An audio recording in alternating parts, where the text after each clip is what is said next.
Praise the lord. హల్లెలూయా. ప్రభువునందు ప్రియ దేవుని పిల్లలారా, నేటి వాక్య ధ్యానం కొరకు మిమ్మల్ని ప్రేమతో ఆహ్వానిస్తూ ఉన్నాను. నేటి వాక్య ధ్యానముగా ఒక శ్రేష్టమైన అంశమును గురించి మనం ధ్యానం చేద్దాం. అనుకున్నవి సాధించాలంటే ఈ శ్రేష్టమైన అంశమును గురించి మనం ఈ రోజున ధ్యానం చేయబోతా ఉన్నాం. దానికి మూలపాఠముగా సామెతల గ్రంథము 19వ అధ్యాయము 21వ వచనాన్ని చదువుకుందాం. సామెతల గ్రంథము 19వ అధ్యాయము 21వ వచనము. నరుని హృదయములో ఆలోచనలు అనేకములుగా పుట్టును, యెహోవా యొక్క తీర్మానమే స్థిరము. ఆమేన్. ప్రభువునందు ప్రియ దేవుని పిల్లలారా, అనుకున్నవి సాధించాలంటే అనే అంశమును ఈ రోజున మనము ధ్యానం చేయబోతా ఉన్నాం. అందు నిమిత్తమై చదువుకున్నబడిన లేఖన నిమిత్తమై ప్రార్థన చేద్దాం. మమ్మల్ని మికిలిగా ప్రేమించుచున్న ప్రియ తండ్రి, గొప్ప దేవానికి వందనాలు నాయన. ఏ మంచి లేని మా జీవితంలో మరొక నూతన ఉదయాన్ని అనుగ్రహించారు తండ్రి. ప్రతి ఉదయమున నీ శ్రేష్టమైన వాక్య ధ్యానము చేత మమ్మల్ని బలపరుస్తూ ఉన్నారు, స్థిరపరుస్తూ ఉన్నారు. మా జీవితంలో మేము దేనినైతే కోల్పోతూ ఉన్నామో నీ వాక్యము ధ్యానం చేయటం ద్వారా దాన్ని మేము నాయన పొందుకొనగలుగుతున్నాము నాయన. తండ్రి, ఈరోజు మీరు మాకు ఇచ్చిన ఈ అంశమును మా కొరకు దీవించండి.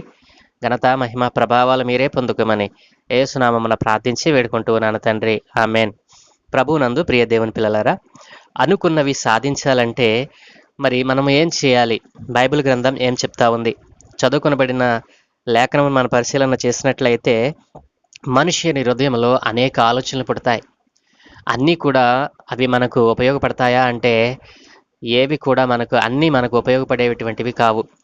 నరుని హృదయంలో ఆలోచనలు అనేకములు పుడతాయి, కానీ దేవుని యొక్క తీర్మానమే అది మరి చివరికి దేవుని యొక్క తీర్మానమే మరి సిద్ధింపజేస్తుంది. కాబట్టి నరుని హృదయంలో ఆలోచనలు ఎన్ని పుట్టినా దేవుని యొక్క తీర్మానము, దేవుని యొక్క మరి దాన్ని ఏమంటామంటే దేవుడు స్టాంప్ అయిపోతే అది మన జీవితంలో ఎంత మాత్రమును నెరవేరదు. కాబట్టి ప్రియ దేవుని పిల్లలారా, అనుకున్నవి సాధించాలంటే మనం ఏం చేయాలి?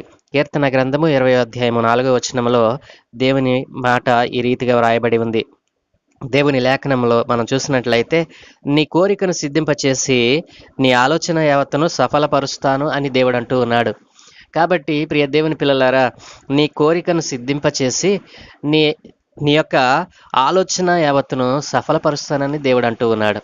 ప్రియ దేవుని పిల్లలారా, కాబట్టి మనము అనేక ఆలోచనలు, అనేకమైనటువంటివి సాధించాలని పట్టుదల కలిగి ఉంటాము. మనము అనేకములు సాధించాలనేటువంటి కోరిక కలిగి ఉంటాము. కానీ మనం ఒకటి గుర్తుంచుకోవాలి. ఏంటో తెలుసా? అది దేవుడు స్థిరపరచాలి. మన ఆలోచన మనం సాధించాలి అనుకున్నది దేవునికి ఇష్టం అవ్వాలి. దేవుడు దానిని మన కొరకు సిద్ధపరచాలి. కాబట్టి అనుకున్నవి సాధించాలంటే మానవ జీవితంలో మనకి ఏముండాలి అని బైబిల్ గ్రంథం సెలవిస్తూ ఉందంటే, ఒకటి పట్టుదల ఉండాలి. పట్టుదల ఉండాలి. దేనిలో పట్టుదల? ఏదైతే మనకు కావాలని ఆశపడుతున్నామో దానిని సాధించటానికి మనము పట్టుదల కలిగి ప్రార్థన చేయాలి. ప్రధానమైనటువంటి శ్రేష్టమైనటువంటి లక్షణం ఏంటో తెలుసా? మనము అనుకున్నది సాధించాలంటే మొదటిగా మనకు ఉండవలసినటువంటి ప్రధానమైన లక్షణం ఏంటంటే పట్టుదల ఉండాలి. పట్టుదల ఉండాలి. ప్రియ దేవుని పిల్లలారా, దేవుని వాక్యం సెలవిస్తూ ఉంది. రోమీయులకు రాసిన పత్రిక 12వ అధ్యాయము 12వ వచనంలో భక్తుడు ఇలా మాట్లాడుతూ ఉన్నాడు. నిరీక్షణ గలవారై సంతోషించుచు, శ్రమయందు ఓర్పు గలవారై, ప్రార్థన యందు పట్టుదల కలిగి ఉండుడి. ప్రియ దేవుని పిల్లలారా, చూసారా? ప్రార్థన యందు ఎవరైతే పట్టుదల కలిగి ఉంటారో, పట్టుదల కలిగి అనుకున్నది సాధించాలని దేవుని యొక్క తీర్మానము చేత దానిని మరి ప్రయత్నం చేస్తారో వారికి దేవుడు తప్పక దానిని స్థిరపరుస్తాడు, అనుగ్రహిస్తాడు. కాబట్టి ప్రియ దేవుని పిల్లలారా, నీవు అనుకున్నది సాధించాలి అనంటే రెండవ లక్షణం ఏంటో తెలుసా? ప్రణాళిక ఉండాలి. ప్రణాళిక ఉండాలి. ప్రియ దేవుని పిల్లలారా, సామెతల గ్రంథము 15వ అధ్యాయము 2వ వచనంలో మనం చూసినట్లయితే, సామెతల గ్రంథము 15వ అధ్యాయము 22వ వచనంలో దేవుడు అంటూ ఉన్నాడు కదా, ఆలోచన చెప్పువారు లేని చోట ఉద్దేశ్యములు వ్యర్థమగును, ఆలోచన చెప్పువారు బహుమంది ఉన్న ఎడల ఉద్దేశములు దృఢపడును. కాబట్టి నీవు అనుకున్నది సాధించాలి అంటే ఒక ప్రణాళిక ఉండాలి. 16వ అధ్యాయం 3వ వచనంలో కూడా దేవుని వాక్యం సెలవిస్తూ ఉంది. నీ పనుల భారము యెహోవా మీద ఉంచుము, అప్పుడు నీ ఉద్దేశములు సఫలపరచబడును. నీ పను భారము, నీవు దేన్నైతే సాధించాలనుకుంటున్నావో దానిని ప్రభువు మీద వదిలేసినట్లయితే ఆయన ఒక ప్రణాళిక ప్రకారం దాన్ని నీకు అనుగ్రహించడానికి ఇష్టపడుతూ ఉన్నాడు. ప్రియ దేవుని పిల్లలారా, మొదటిది పట్టుదల కలిగి ప్రార్థన చేయాలి. రెండవది మన యొక్క పనుల భారము, మనం దేనినైతే సాధించాలనుకున్నామో దానిని ఆయన మీద వేసివేయాలి. ఆయన మీద వేస్తూ మనము ప్రయత్నం చేసినట్లయితే ఆయనే దానిని మనకు అనుగ్రహిస్తాడు.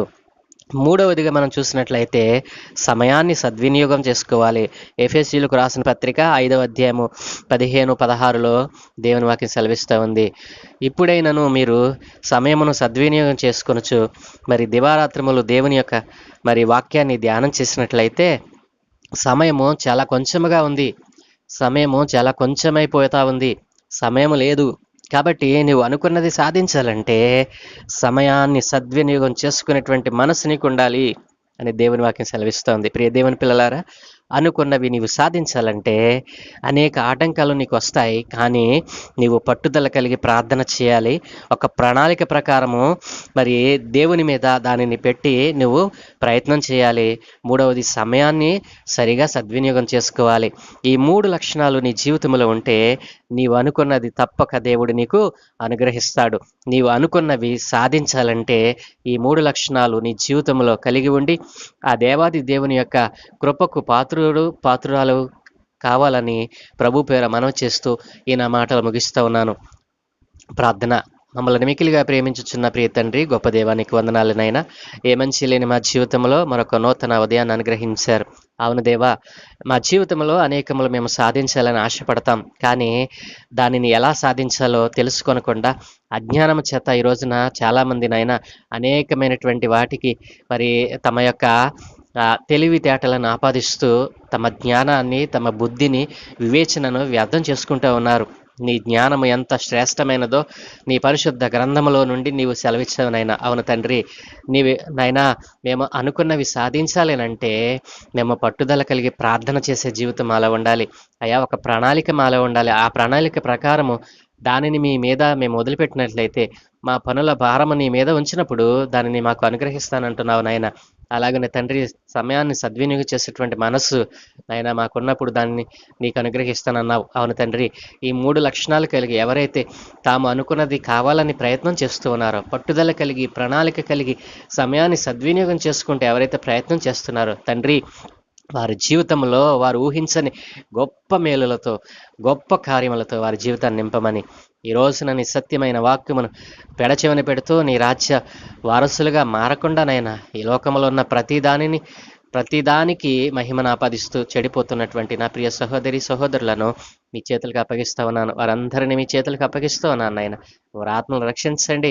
ఈ కడవరి దినాలలో వారు నీ సత్య నామమును, జీవము కలిగిన నామమును, పరిశుద్ధమైన నామమును తెలుసుకుని నీలో నిలిచి ఉండి నీ రాజ్యానికి వారసులు వారు కూడా కావాలని మేము ప్రార్థిస్తూ ఉన్నాము నాయన. మా ప్రార్థన అంగీకరించి వారి ఆత్మను రక్షించమని ఈ రోజున చెడిపోతున్న వారు, తప్పిపోతున్న వారిని మీ పాదాల చెంతకు తెస్తూ ఉన్నాను. వారందరినీ కూడా నాయన మీ పాదాల చెంత పెడుతూ సమస్తమును మీ యొక్క రెక్కల క్రింద కాచి కాపాడమని, ఘనత, మహిమ, ప్రభావాలు మీరే పొందుకోమని యేసు నామమున ప్రార్థించి వేడుకుంటూ ఉన్నాను తండ్రి. ఆమేన్, ఆమేన్, ఆమేన్.